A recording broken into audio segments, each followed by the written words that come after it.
Esta es la predicación correspondiente al domingo 16 de enero de 2022 de la Iglesia Cristiana Cristo Viene de Algeciras. En esta mañana vemos en el Evangelio de Juan, capítulo 2, versículos 13 en adelante, que dice así: Estaba cerca la Pascua de los judíos y subió Jesús a Jerusalén.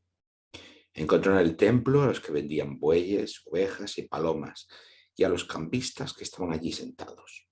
E hizo un azote de cuerdas y echó fuera del templo a todos, con las ovejas y los bueyes. También desparramó las monedas de los cambistas y volcó las mesas. Y dijo a los que vendían palomas: Quitad esto de aquí y no convirtáis la casa de mi padre en casa de mercado.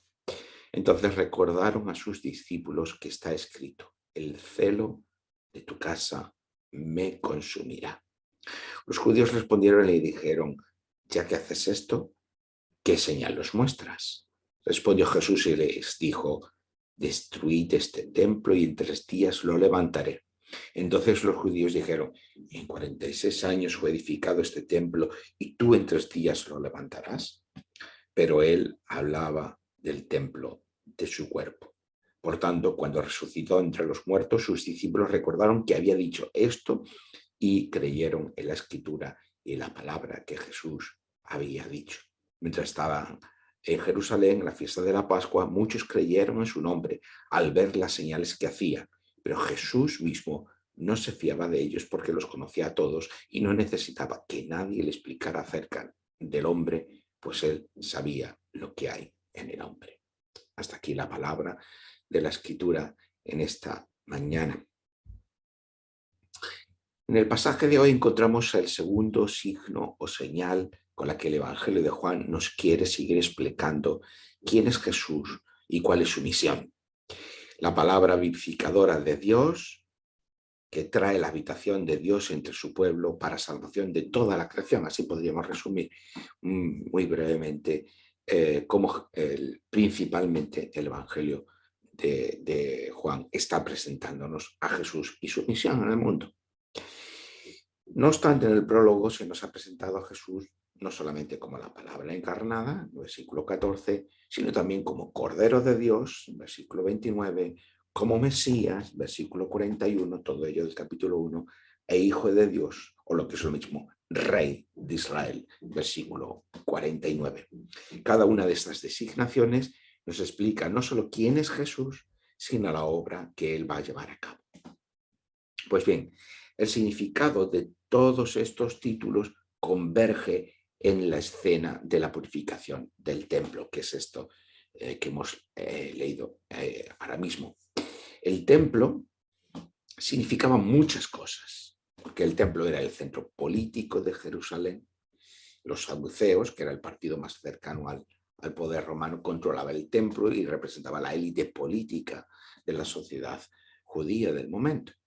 El templo era también la principal institución económica, ya que no solo se cobraba un impuesto a todos los judíos, incluso a aquellos que residían fuera de Judea, que mantenía la maquinaria del templo, y por eso pues, en la escena que hemos leído había cambistas que cambiaban las divisas para facilitar el pago de ese impuesto, o que el templo pues, representaba además para todo el mantenimiento de todos los sacrificios que se hacían en el templo, según se prescribía en la ley de Moisés, pues había compraventa de animales para hacer esos sacrificios.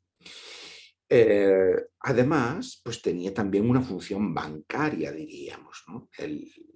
Los fondos del templo, con esos fondos del templo se hacían préstamos y se cobraban las deudas correspondientes. Así que también el templo era un gran registro de todas esas deudas y todos esos préstamos. Claro, teniendo un poquito esta idea somera de lo que representaba el templo, podemos comprender que si el templo fuese destruido, pues las repercusiones políticas y económicas para Jerusalén, para toda Judea y para la identidad de los judíos como realidad étnica, pues podrían ser inmensas, ¿no? Por lo que aquel que osara insinuar que el templo podía ser destruido, claro, evidentemente podemos comprender que no solamente va a encontrar la oposición, sino la persecución de estas élites judías del momento, ¿no? Y eso es precisamente lo que encontramos en esos pasajes paralelos que encontramos en el resto de evangelios que llamamos sinópticos, que son estos evangelios que es Mateo, Marcos y Lucas. Pues estos evangelios tienen este mismo pasaje que el evangelio de Juan, y en los sinópticos nos traen precisamente el enfrentamiento entre Jesús y pues, los saduceos, los escribas, los intérpretes de la ley, a cuenta del templo y a cuenta de esta intervención, de esta cena de Jesús en el templo. Por ejemplo, lo leemos en Marcos, el capítulo 11, versículos 15 y 18, que dice: vinieron pues a Jerusalén y entrando Jesús en el templo, comenzó a echar fuera a los que vendían y compraban en el templo. Volcó las mesas de los cambistas y las sillas de los que vendían palomas. Y es el siglo XV, y saltamos al 18 y dice: y lo oyeron los escribas y los principales sacerdotes y buscaban cómo matarlo. No solo lo que hemos dicho ya en relación al templo, sino que además, junto a todo ello, o más importante que todo ello, pero en el que todo converge, ¿no? Porque como ya hemos explicado, el mundo antiguo no funciona con las divisiones sociales, institucionales de nuestra sociedad moderna, entre la política por un lado, la economía por otro, la religión por otro, sino que todo converge en el mismo espacio social y todo está entrelazado. El templo, pues, era el espacio de la comunión de Dios con su pueblo. Esto era la función principal del templo. De que el templo no era ni tan siquiera templo, sino desde que el templo era una tienda, un tabernáculo que se llama, ¿no? Pues ya en el libro del Éxodo, que se nos narra pues todas las instrucciones y los materiales con los que se tiene que construir el tabernáculo, la disposición, las medidas y todo, ya se nos establece precisamente ese impuesto, diríamos, para el tabernáculo y esa funcionalidad del tabernáculo. En Éxodo capítulo 25, versículo 8 se dice: me erigirán un santuario y habitaré en medio de ellos. Ya tenemos aquí claramente la función del templo, aun cuando todavía era un tabernáculo o una tienda, que es servir de habitación de Dios con su pueblo. Es decir, el templo tiene esta función que Dios, por medio de su gloria, es decir, de su presencia, va a estar, se va a hacer presente entre su pueblo, y esta manera Dios trae la bendición no solamente sobre su pueblo, sino sobre la tierra entera, sobre todo el mundo. Esa es la función que tenía principalmente el templo. Por eso, el templo debía ser un lugar de peregrinaje abierto no solamente para Israel, sino para todos los pueblos. De ahí que, como hemos dicho, los pasajes paralelos en los sinópticos encontremos para esta misma escena la siguiente acusación de Jesús. Que, por ejemplo, lo leemos en Marcos, capítulo 11, lo encontramos también en Mateo y en Lucas. Y les enseñaba diciendo, Jesús: ¿no está escrito, mi casa será llamada casa de oración para todas las naciones? ¿A qué se está aludiendo aquí Jesús? Pues las palabras de Isaías, capítulo 56, versículo 7, en esta tercera parte del libro de Isaías, que nos está hablando de esta salvación que Dios trae por medio de su palabra para renovar toda la creación y para traer esta nueva realidad de Dios, de nuevos cielos y nueva tierra. En este contexto, en el capítulo 56, que está hablando del templo, dice en el versículo 7, porque mi casa será llamada casa de oración para todos los pueblos. Entonces, en esta visión, en esta transformación de toda la creación por medio de la palabra de Dios, la palabra vivificante de Dios, de la presencia de Dios a través del templo, el templo tiene esta vocación no exclusiva para el pueblo de Israel, sino para todas las naciones. Y en Jeremías, además, en esta segunda parte de Marcos, capítulo 11, versículos 10 y 18, que hace referencia a es cueva de ladrones, delante de vuestra casa, de vuestros ojos esta casa sobre la cual es invocado mi nombre. Esta referencia que hace Jesús en esta escena del templo, en la segunda parte de ese versículo 17, que habla precisamente esta referencia, no convirtáis el templo en cueva de ladrones, está citando Jeremías capítulo 7, versículo 11, que dice esto que he dicho, citado antes, que esta pregunta, ¿es cueva de ladrones delante de vuestros ojos esta casa solo sobre la cual es invocado mi nombre? Esto está en Jeremías capítulo 7, versículo 11, que está citado en las palabras de Jesús también en el templo, en esta escena, y en Jeremías se está profetizando, se está anunciando la destrucción del templo, en el contexto completamente distinto, como ya hemos visto en otras ocasiones. Pero las alusiones aquí estaban claras, porque el templo, que albergaba la presencia de Dios con su pueblo para salvación de todos, requería ser un centro abierto para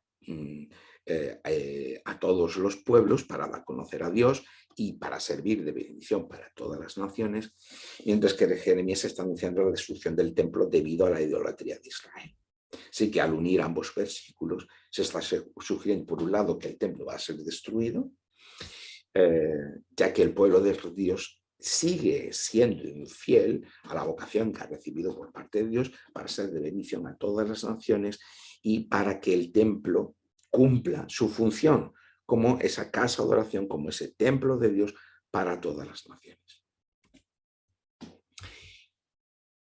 Esto que está en sinópticos, en el texto de Juan, en el pasaje de Juan, se hace mucho más explícito cuando le piden a Jesús que haga una señal que legitime lo que ha hecho, expulsando a los mercaderes y a los cambistas. Y Jesús les responde en el capítulo 2, versículo 19, destruid este templo y en 3 días lo levantaré. Es decir, aquí se hace más explícita la destrucción del templo, que el templo va a ser destruido. Claro, ante la extrañeza de saduceos y de escribas, en el versículo que tenemos el versículo 20, en 46 años fue edificado este templo y tú en 3 días lo levantarás. Que, claro, eso están aludiendo a la reconstrucción que hizo Herodes el Grande, o que comenzó Herodes el Grande, también uno de sus hijos, que renovó, hizo más grande el templo que ya había sido reconstruido a la vuelta del exilio en el siglo VI, y que después en esta época pues había sido más renovado, engrandecido y tal. Entonces, están refiriéndose a esto, pero a lo que está apuntando la escena es algo más allá del templo como tal. porque el significado definitivo sobre esta escena se nos abre en los versículos 21 y 22, cuando dice, pero él hablaba del templo de su cuerpo. Por tanto, cuando resucitó de entre los muertos, sus discípulos recordaron que había dicho esto y creyeron en la escritura y en la palabra que Jesús había dicho. Por tanto, lo que se nos está diciendo en este pasaje en Juan es que el templo es sustituido por el propio Jesús, porque la visitación o la habitación de Dios con su pueblo para la salvación de toda la creación no va a pasar ya por el templo, sino por el propio Jesús. O lo dicho de otra manera, Jesús viene a cumplir o viene a dar cumplimiento a la funcionalidad del templo, lo que el templo pues hacía de una forma provisional. A partir de ahora lo va a cumplir el propio Jesús. El templo ya no va a ser el lugar donde Dios visita a su pueblo. De hecho, la presencia de Dios, como ya sabemos, se marcha allí. En lo que nos narra el profeta Ezequiel, nunca más vuelve a cumplirse de esta manera.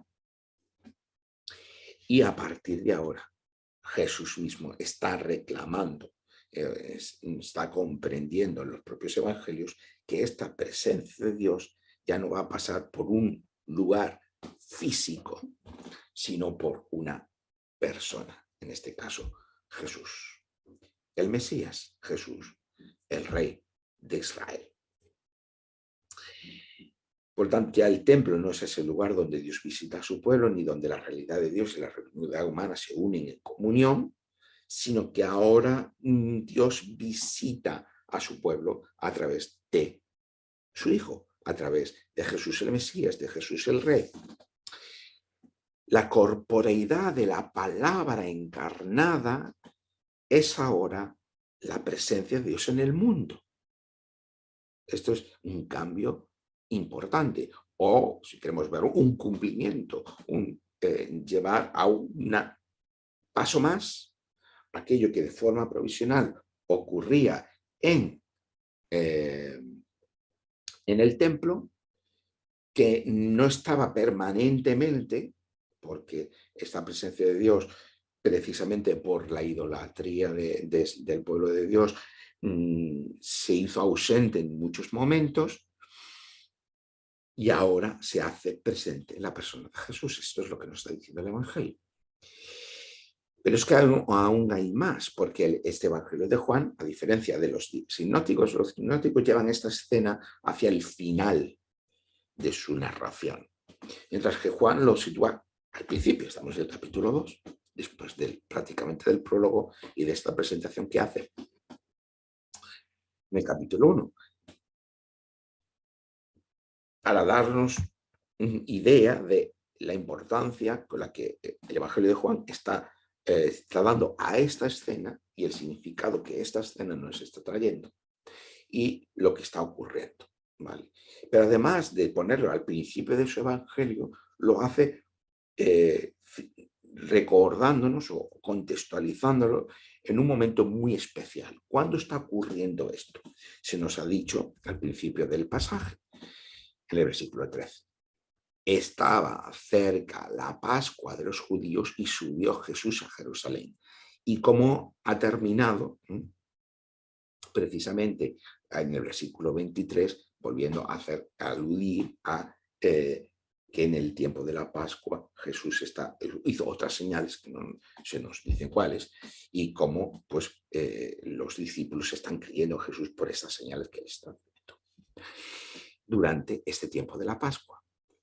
Es decir, que ese pasaje está enmarcado en la celebración de la Pascua. Pero, ¿qué era la Pascua? ¿En qué se celebraba en la Pascua?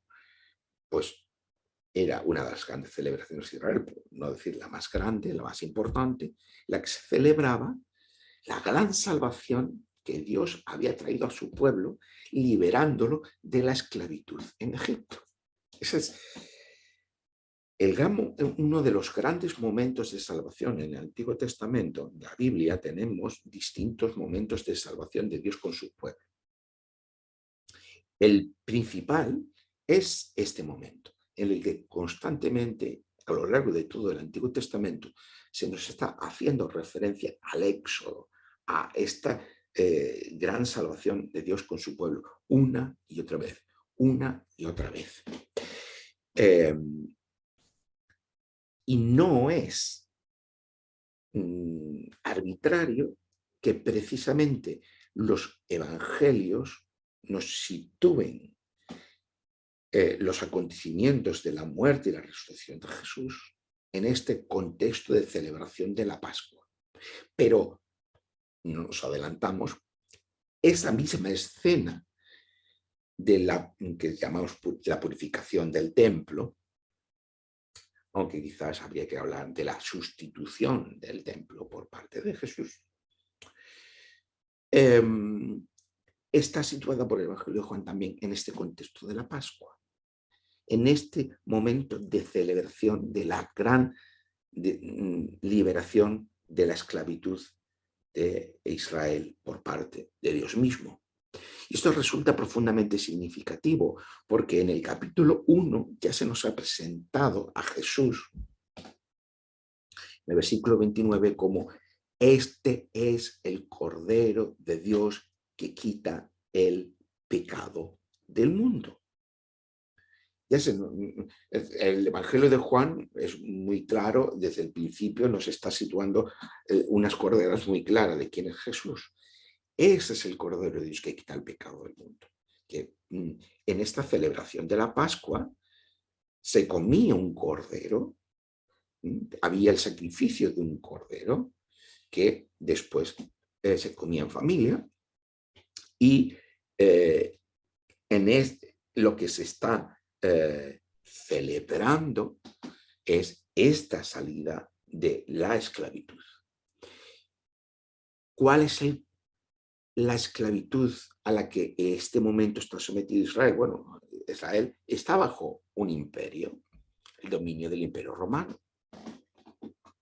Pero en la referencia que tenemos, presentándonos a Jesús como este Cordero Pascual, este Cordero de la Pascua, que dice literalmente que quita el pecado del mundo. De la esclavitud de la que Jesús, como el Cordero de la Pascua, está liberando no solamente a Israel, sino a todo el mundo, es la esclavitud del poder del pecado.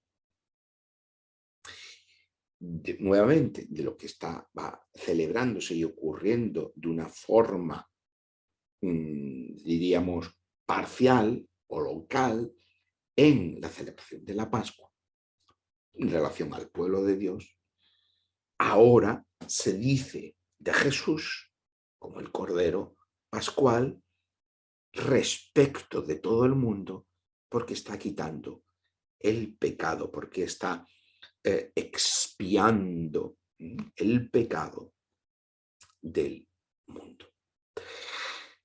Aquí se convergen muchísimos estratos de significado que tienen su desarrollo a lo largo de toda la narración de la Escritura.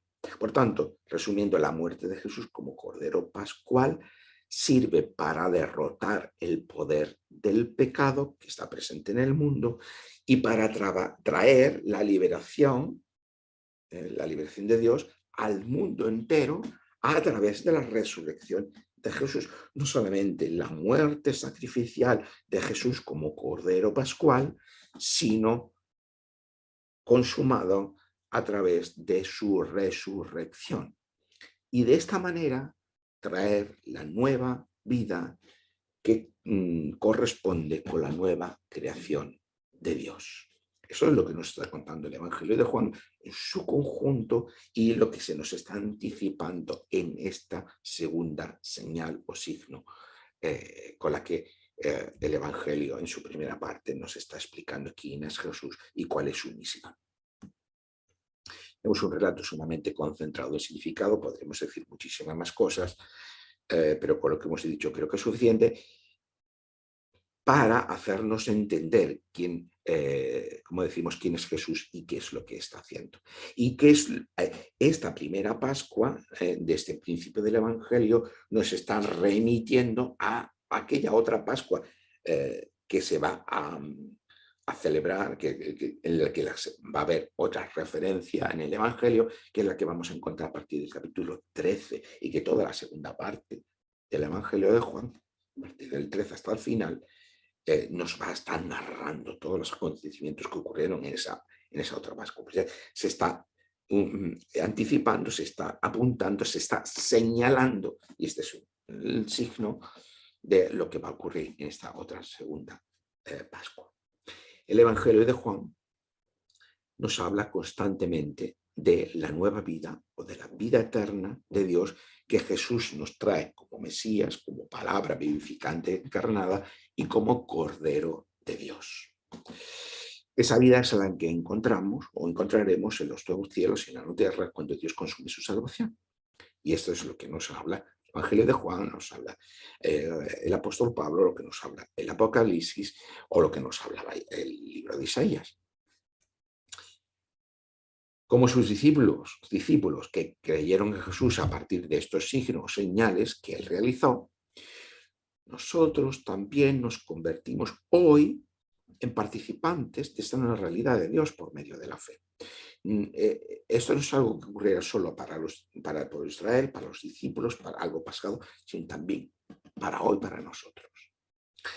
Es cierto que a veces nosotros nos expresamos nuestras claves culturales distintas, pero la realidad a la que aluden los textos y aludimos nosotros es la misma. Nosotros compartimos hoy en participantes de la realidad de Dios,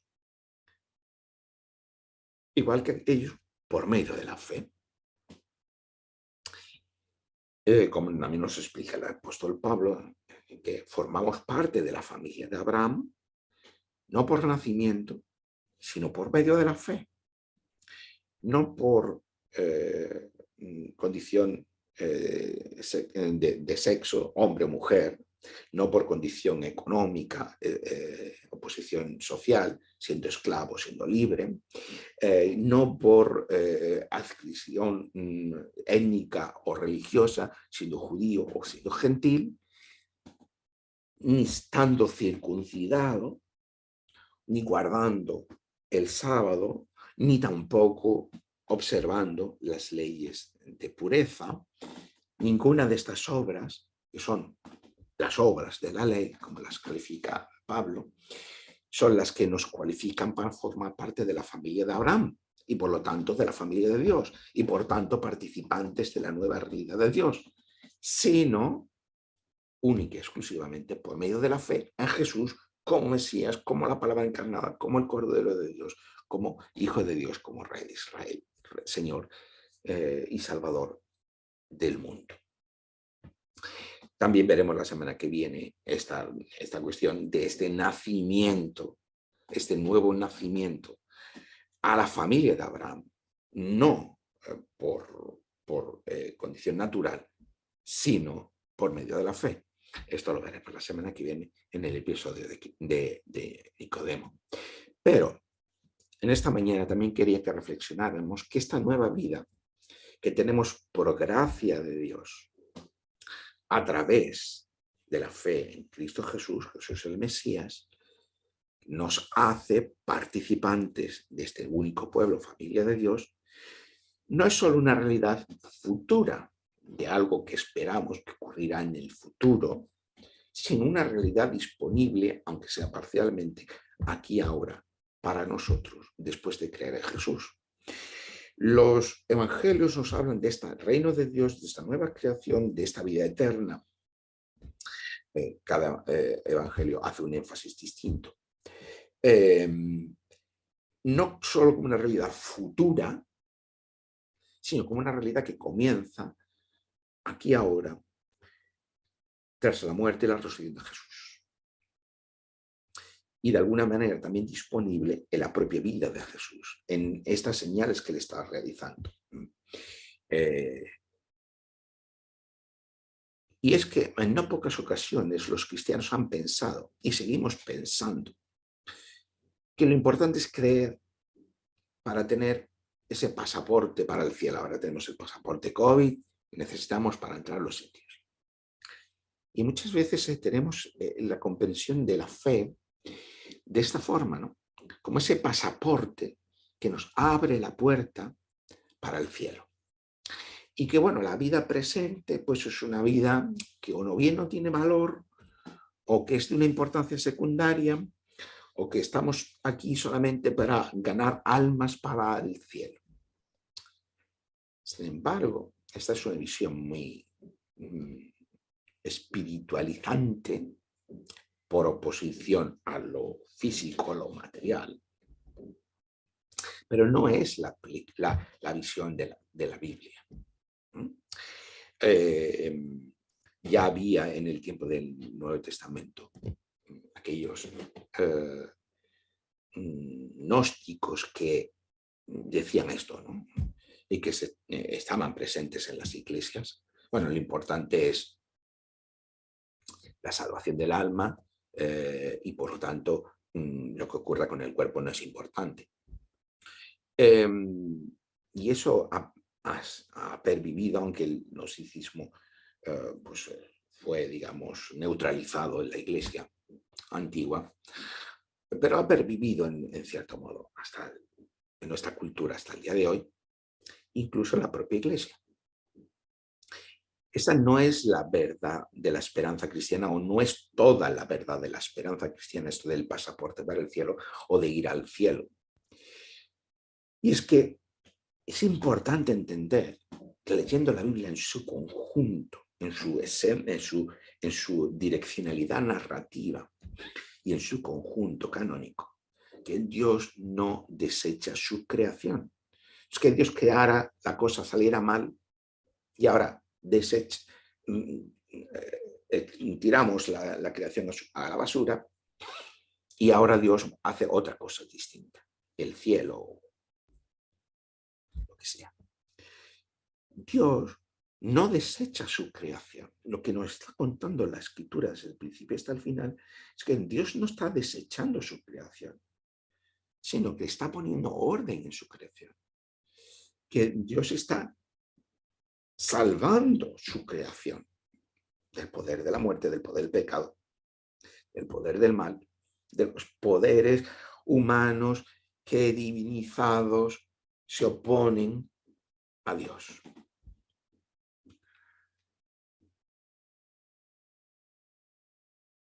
Por tanto, Dios no desecha su creación. Y tampoco nos desecha a nosotros, ni desecha el cuerpo humano, ni desecha la realidad humana. Lo que se pone de manifiesto en la Escritura, como decimos, es que la salvación de Dios es una creación sin el poder del pecado, sin el poder de la muerte, sin la autodivinización del ser humano y de los poderes humanos y suprahumanos que hacen desviar la creación de su verdadero propósito. En la salvación de Dios de la Biblia, la vida no es menos como una semi-existencia de alguna forma que pervive o que... No es esta la idea. La vida no es menos bajo la salvación de Dios, sino que es más de lo que conocemos ahora. Y esto es una cosa muy importante a tener en cuenta, que tenemos una verdadera teología de la creación sustentada en lo que la Escritura, el testimonio de la Escritura nos transmite. Muchos de los problemas que los creyentes tienen en su día a día, la posición de pastor, tienes el privilegio de tener acceso a la intimidad de la vida de muchas personas. Muchos de los problemas que tienen los creyentes en su día a día es porque tenemos un desequilibrio entre dos extremos. O somos demasiado idealistas con nuestra vida y entonces comprendemos que la vida espiritual es casi es un ideal descarnado en el que en la vida cotidiana y lo corpóreo y lo prosaico casi no tienen valor. O somos demasiado exigentes con nosotros mismos en una experiencia casi masoquista o cuasi masoquista que repetimos una y otra vez, en la que no tenemos más horizonte que el pecado, ¿no? O somos muy triunfalistas, muy idealistas, en el que lo corpóreo y lo creado no tiene valor, o estamos tan apegados al mal que hay en nosotros que casi nos estamos experimentando un deleite masoquista única exclusivamente en el énfasis en lo malo que somos, en el pecado, lo arraigado que está en nosotros. Pero la narración que nos ofrece el Evangelio, una comprensión mucho más equilibrada. No tenemos que aspirar a ser ángeles descarnados, ni estar apegados, estar en el lodo del pecado. Porque la salvación cristiana implica una salvación corpórea.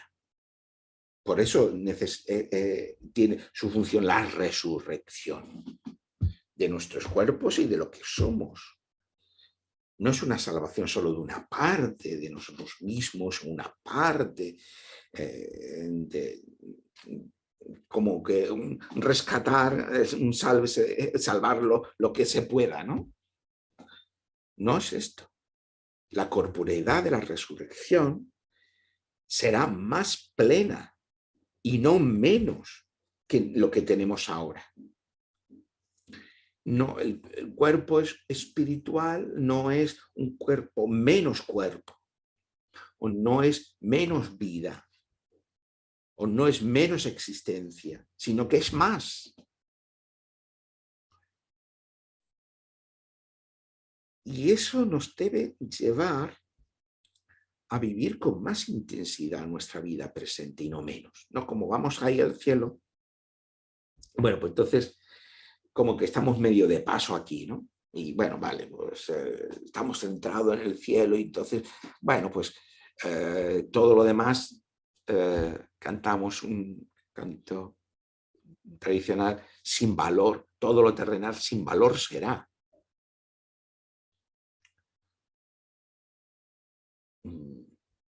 Bueno, en cierto modo, si nos centramos en lo terrenal comprendido como Babel, capítulo 11 de Génesis, ¿no? De todo lo que el ser humano crea por sí mismo, en función de sí mismo, en función de sus poderes de autodivinización, vale.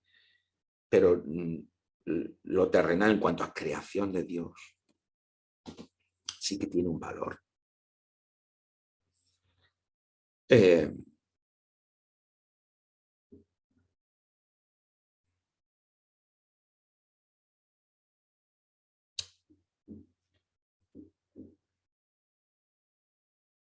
Tendremos,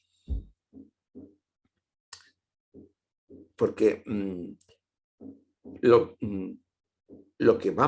que tendremos, o lo que la Biblia nos narra, nos cuenta, es que tendremos vida después de la vida, después de la muerte. Tenemos vida después de la vida, después de la muerte. Y esa es nuestra vida en Cristo, dirigida por el Espíritu Santo, que comienza aquí ahora. Entonces, no es que, retomo un poco, cómo vamos a ir al cielo, no importa lo que nos ocurra, cómo vivamos nuestra vida presente, vivir casi de puntillas, esperando lo mejor en el futuro, sino es todo lo contrario, porque tendremos vida después de la muerte. nuestra vida en Cristo, dirigida por el Espíritu Santo aquí y ahora, adquiere un nuevo significado y nuevo valor. La vida cristiana no es una vida, como decíamos la semana pasada,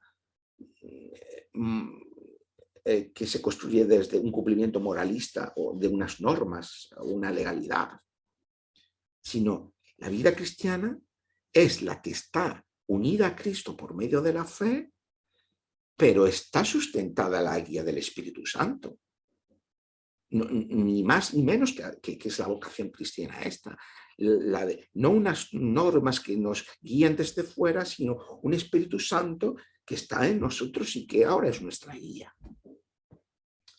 De esta manera nuestra vida adquiere un peso de eternidad, podemos decirlo. Es decir, que debemos vivir no pensando que ya viviremos allí algún día en lo mejor, sino que vivamos hoy de tal manera que esa vida sea digna de ser preservada en la nueva creación de Dios.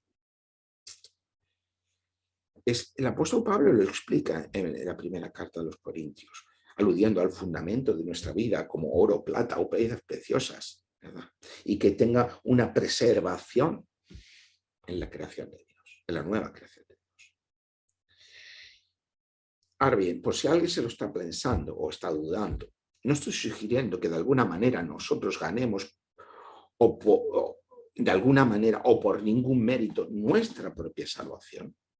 No es esto lo que estamos diciendo, como tampoco es lo que Pablo estaba diciendo. La salvación de Dios es siempre gratuita, porque es por gracia y por medio de la fe. Y lo hemos dicho muchísimas ocasiones, ¿no? Formamos parte del pueblo de Dios, de la familia de Abraham, no ya por nacimiento, sino por medio de la fe en Jesús el Cristo. Jesucristo crucificado y resucitado, el Mesías, la palabra encarnada de Dios, Cordero de Dios, el Señor y Salvador, todos esos títulos que el Nuevo Testamento está atribuyendo a Jesús. Sino, no solamente esto, sino que en Cristo nuestra vida actual tiene más valor y no menos. Tiene más trascendencia y no menos. Porque en Él tenemos acceso a vida desbordante de Dios. Lo decíamos la semana pasada, la realidad de Dios que inunda, que en nuestra nueva realidad, en esa realidad nuestra.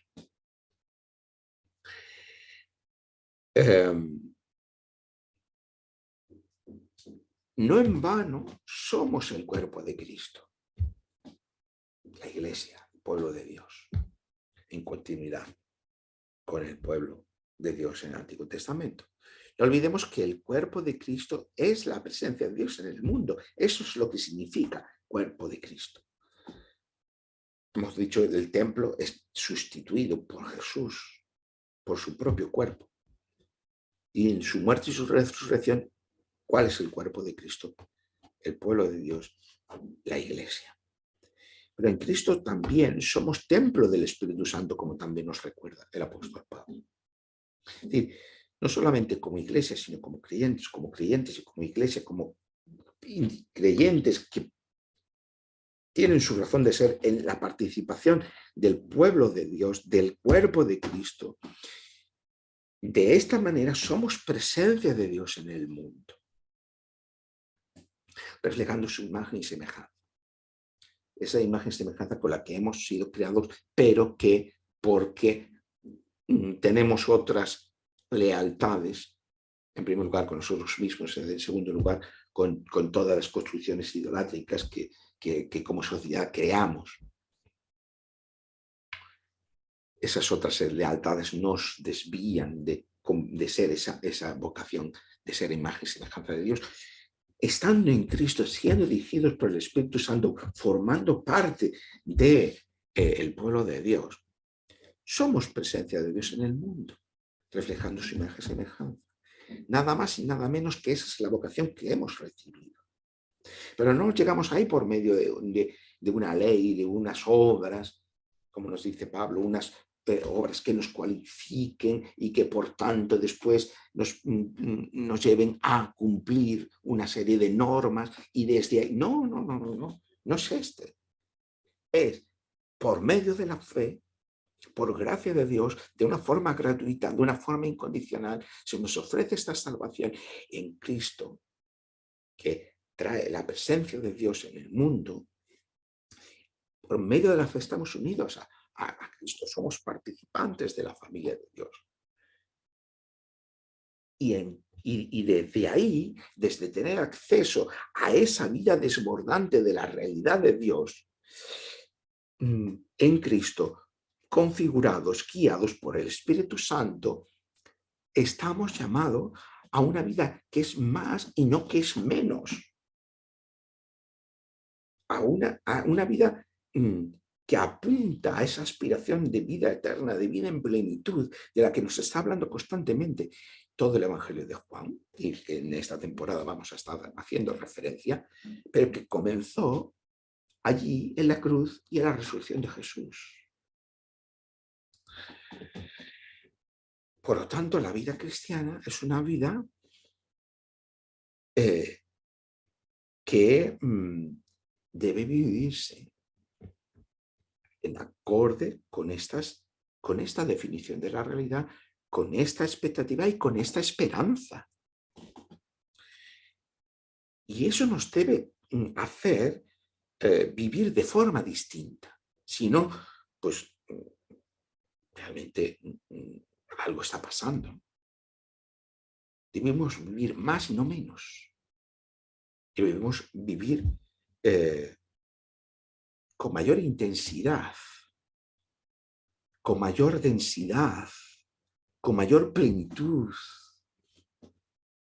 Y eso no significa que no haya, como también el apóstol Pablo tan gráficamente nos relata, nos cuenta, que haya dificultades, haya problemas,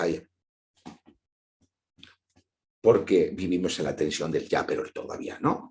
El ya ha comenzado esa realidad de Dios, pero todavía no está consumada. Y por lo tanto, de alguna forma somos justos y pecadores al mismo tiempo. Pero eso no debe oscurecer la vocación con la que hemos sido llamados en Cristo, el ser reflejo de la imagen y semejanza de Dios en el mundo como cuerpo de Cristo, como iglesia, como pueblo de Dios. Ya hay un anticipo de esa plenitud, de vivir bajo esa otra definición de la realidad, no bajo la definición de la realidad de nuestra sociedad, de nuestra cultura, cualquiera que sea, no importa, sino bajo lo que Dios está haciendo en Cristo y el Espíritu Santo en el mundo. Esta es la cuestión. Y por lo tanto, como decía el apóstol Pablo, vivamos para que de forma y manera bajo este mundo de significado, para que al final hay un pozo de nuestra vida de oro, de plata, de piedras preciosas que queden, que haya como una decantación y que sea preservado esto en esta nueva realidad a que la Biblia llama reino de Dios, cielos nuevos y nueva tierra. Seguiremos pensando en todo esto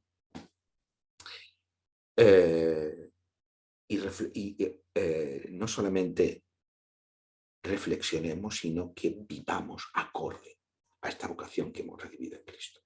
Que el Señor nos ayude, nos acompañe y que entendamos que esta vida es una vida que realizamos en la compañía, en la comunión del pueblo de Dios.